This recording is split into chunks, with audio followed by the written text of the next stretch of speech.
Bismillahirrahmanirrahim. Assalamualaikum warahmatullahi wabarakatuh.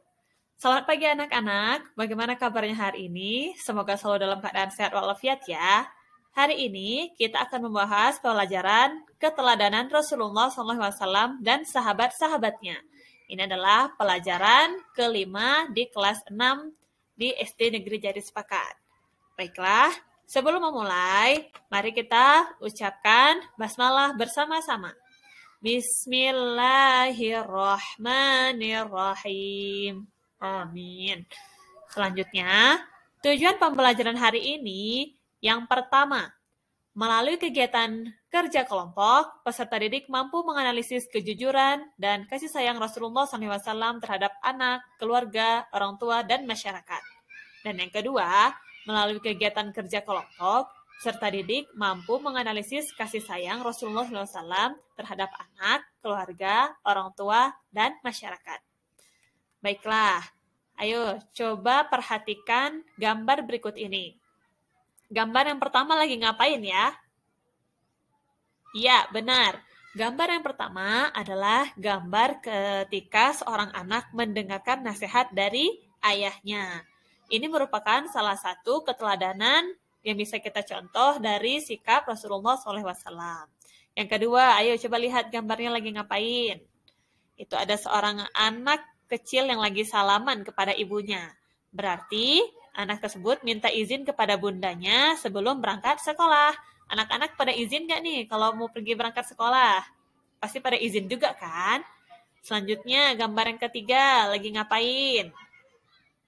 Iya, benar. Gambar yang ketiga adalah saling berjabat tangan ketika bertemu. Jadi, kalau kalian bertemu dengan orang tua ataupun teman kalian, maka jabatlah tangannya, sapalah dia dan ucapkanlah salam. Dan yang keempat, coba perhatikan. Lagi ngapain itu ya rame-rame? Ada 4 orang. Ada ibunya, ada bapaknya, ada anak-anaknya. Ya, mereka lagi berdoa sebelum makan. Karena berdoa sebelum makan adalah adab kita ketika ingin menyantap makanan. Pasti semuanya juga pada berdoa dulu kan sebelum makan? Ya, bagus sekali. Baiklah, pada kali ini kita akan membahas kejujuran dan kasih sayang Rasulullah SAW.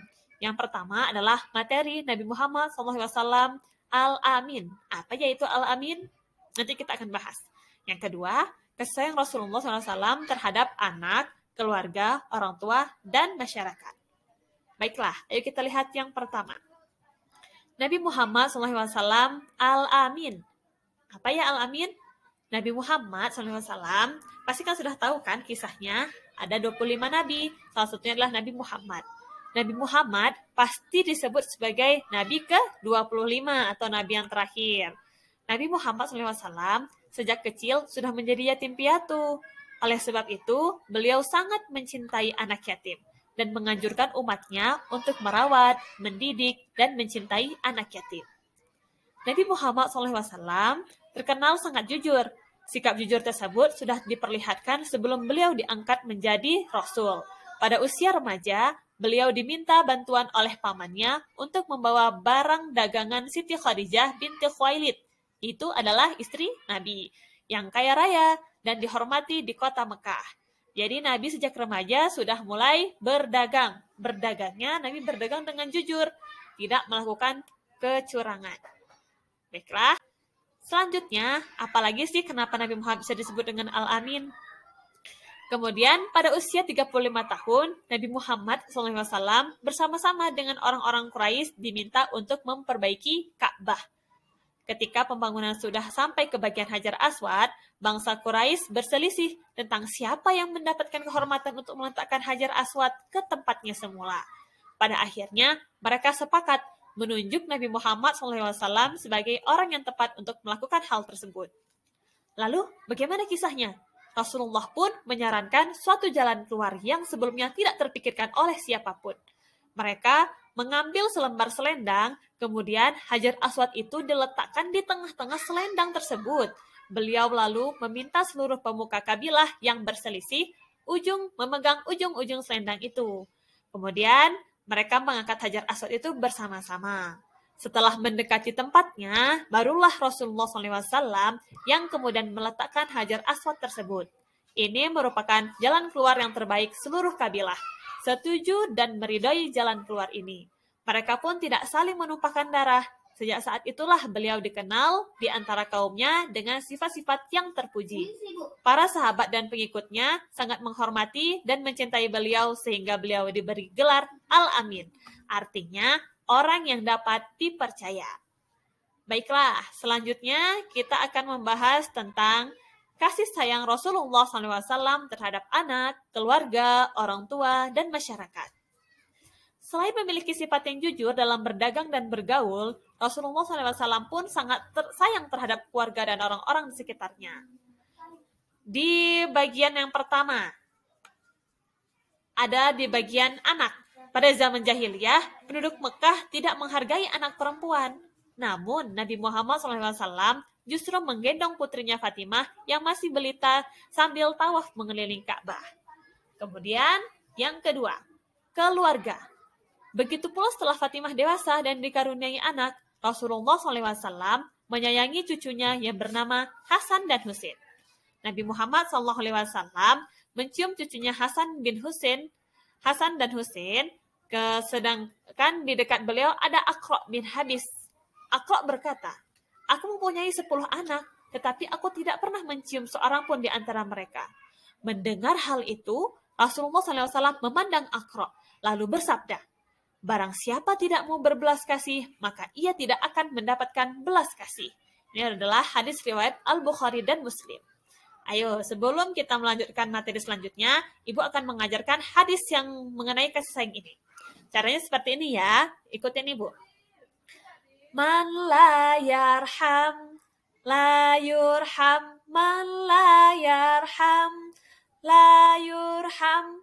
Barang siapa yang tidak menyayangi, tidak akan disayangi. Sekali lagi, barang siapa yang tidak menyayangi, tidak akan disayangi. Jadi, kalau kalian ingin disayangi oleh orang lain, maka kalian juga harus menyayangi orang lain. Ya, benar sekali. Selanjutnya, yang ketiga adalah kasih sayang Rasulullah kepada orang tua. Selain hadis-hadis Rasulullah SAW, mengajarkan pula untuk hormat kepada orang tua, seperti dalam hadis yang artinya berikut ini.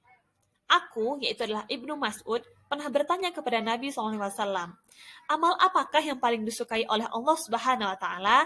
Nabi SAW bersabda, mengajarkan sholat tepat pada waktunya.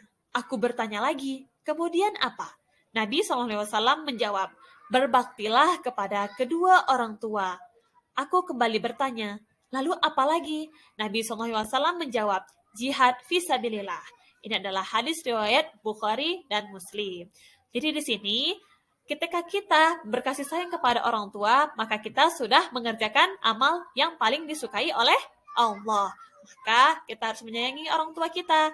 Apabila orang tua kita masih hidup, maka kita harus selalu berbakti kepadanya. Namun apabila orang tua kita sudah meninggal, maka sebagai anak yang soleh, kita harus mendoakan kedua orang tua kita. Baiklah, yang terakhir, kasih sayang Rasulullah SAW kepada masyarakat. Rasulullah tidak pernah menyakiti hati orang lain. Hal itu dapat dibuktikan dalam hadis beliau yang artinya, barang siapa yang beriman kepada Allah Subhanahu Wa Taala dan hari akhir, maka hendaklah ia berkata yang baik atau diam. Hadis riwayat Bukhari dan Muslim. Jadi anak-anak sekalian, jika kalian tidak sanggup berkata yang baik, maka janganlah sekali-sekali menggunakan mulut kalian untuk berkata yang tidak baik, apalagi sampai menyakiti hati orang lain. Karena mulutmu adalah harimaumu. Mulut itu bisa menyayat hati orang lain. Jadi seperti gelas apabila sudah dipecahkan, jika dikembalikan seperti semula, dia tidak akan kembali tertata seperti semula lagi. Walaupun itu sudah kita berusaha untuk mengelemnya dan sebagainya, maka tetap akan meninggalkan bekas. Maka kita harus berhati-hati dalam berucap. Baiklah anak sekalian, pembelajarannya cukup sekian. Kita tutup dengan bacaan hamdalah. Alhamdulillahirabbil alamin. Terima kasih.